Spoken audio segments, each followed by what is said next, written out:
蚊子拜拜，登革热拜拜。图文李玉祥、廖以堂。当当当当，下课钟声响起，老师说：“小朋友，别忘了今天教的预防登革热的方式。”下课。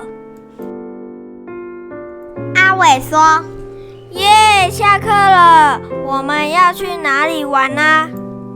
糖糖说：“我们去大树下，那里比较凉快。”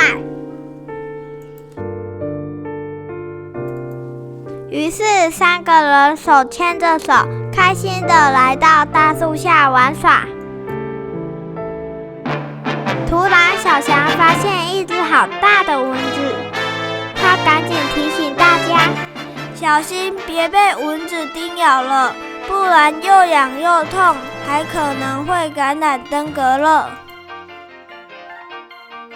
一旦感染登革热，可能会出现高烧、头痛、肌肉痛、出疹以及后眼窝痛等症状。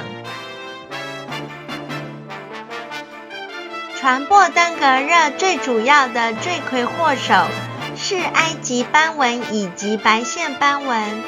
被带有病毒的病媒蚊叮咬后，潜伏期通常是3到8天，之后才发病。为了有更安全的环境，他们决定听老师的话，开始巡倒清刷的工作。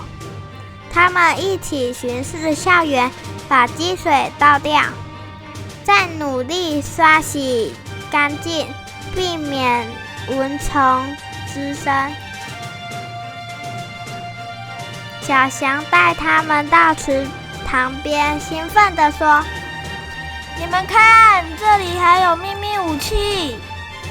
原来池塘里有许多鱼儿，会帮忙吃掉蚊子和它的幼虫孑孓，这样校园就不会再有蚊子了。蚊子拜拜，登革热拜拜。糖糖、阿伟、小翔邀请大家一起来做个小小防蚊家，彻底做好巡倒清刷，一起保护我们的家。